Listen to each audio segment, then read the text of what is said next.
Hi there. We're on day 62 of our Through the New Testament in 1 Year. And today we are doing Mark 8. Okay, the whole chapter for once. So let's get into it. Feeding the 4,000 this time. In those days there was again a large crowd, and they had nothing to eat. He summoned the disciples and said to them, I have compassion on the crowd, because they've already stayed with me 3 days and have nothing to eat. If I send them home hungry, they will collapse along the way. Some of them have come a long distance. His disciples answered him, Where can anyone get enough bread here in this desolate place to fill these people? How many loaves do you have? He asked them. 7, they said. Then he commanded the crowd to sit down on the ground. Taking the 7 loaves, he gave thanks and broke the loaves, and kept on giving them to his disciples to set before the people. So they served the loaves to the crowd. They also had a few small fish, and when he had blessed them, he said these were to be served as well. They ate and were filled. Then they collected 7 large baskets full of leftover pieces. Right? About 4,000 men were there. That would have been men, wives, and children, which was probably closer to 12,000. Right? He dismissed them and immediately got into the boat with his disciples and went to the district of Dalmanutha. Probably on the western shore of the Sea of Galilee. Yeah. Okay. So another miracle happens, right? The yeast of the Pharisees and Herod. The Pharisees came out and began to argue with him, demanding of him a sign from heaven to test him. But sighing deeply in his spirit, he said, Why does this generation demand a sign? I assure you, no sign will be given to this generation. Then he left them, got on board the boat again, and went to the other side. They had forgotten to take bread and had only 1 loaf with them in the boat. Then he commanded them, Watch out, beware of the yeast of the Pharisees and the yeast of Herod. They were discussing among themselves that they did not have any bread. Aware of this, he said to them, Why are you discussing that you do not have any bread? Don't you understand or comprehend? Is your heart hardened? Do you have eyes and not see? Do you have ears and not hear? And do you not remember when I broke 5 loaves for the 5,000? How many baskets full of pieces of bread did you collect? 12, they told him. And when I broke 7 loaves for 4,000, how many large baskets full of pieces did you collect? 7, they said. And he said to them, don't you understand yet? I think that 1 loaf will feed 12 guys, right? Then they came to Bethsaida. They brought a blind man to him and begged him to touch him. And he took the blind man by the hand and brought him out of the village. Spitting on his eyes and laying his hands on him, he asked, Do you see anything? He looked at him and said, I see people. They look to me like trees walking. And Jesus placed his hands on the man's eyes, and he saw distinctly. He was cured and could see everything clearly. Then he sent him home, saying, Don't even go into the village. You think he did? Probably, right? Or the note here. Or tell anyone in the village, it says. Peter's confession of the Messiah. Jesus went out with his disciples to the villages of Caesarea Philippi, and on the road he asked his disciples, Who do people say that I am? They answered him, John the Baptist, others Elijah, still others one of the prophets. But you, he asked them again, Who do you say that I am? Peter answered him, You are the Messiah. And he strictly warned them to tell no one about him. All right? Not time yet. All right? His death and resurrection predicted. Okay? He will do this a lot, and they never seem to get it. All right?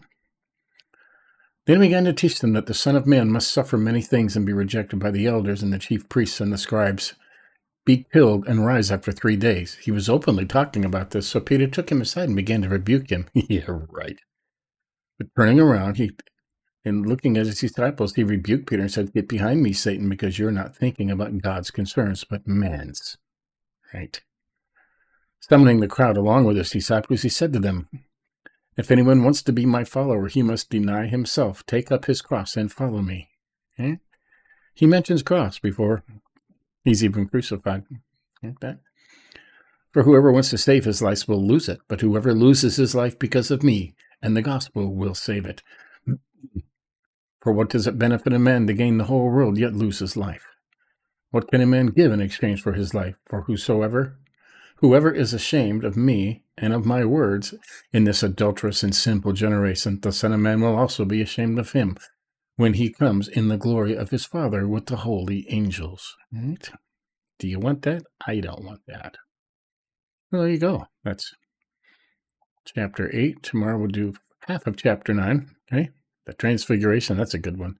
That's worthy of a little study right there, right? So, into chapter 8, got some good stuff in there. Okay. Fed the 4,000, the yeast of the Pharisees and the Herod, right? Beware the yeast of the Pharisees and the yeast of Herod. Okay, let's jump over to the Geneva Bible real quick. That has great footnotes, right? I'm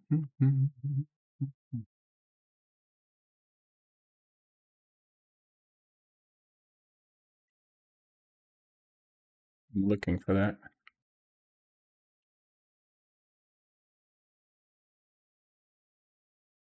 Because you have never, yeah, seen. I'm looking for it.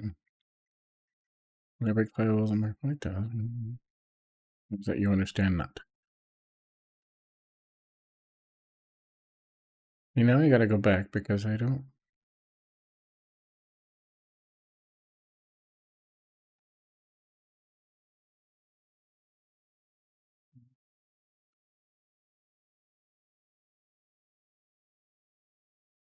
They won't be weird.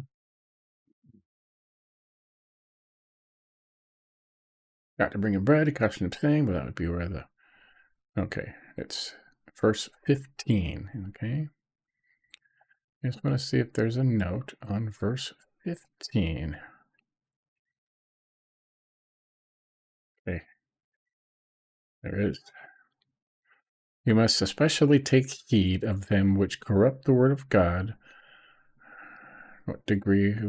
See, and you can't read it because they block it out. Crazy. We must. There it is right here. Okay.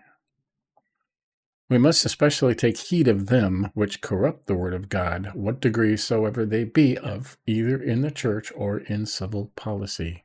All right? Ever heard of prosperity gospel? Mm-hmm. The yeast of the Pharisees. Mm-hmm. So, beware of that, right?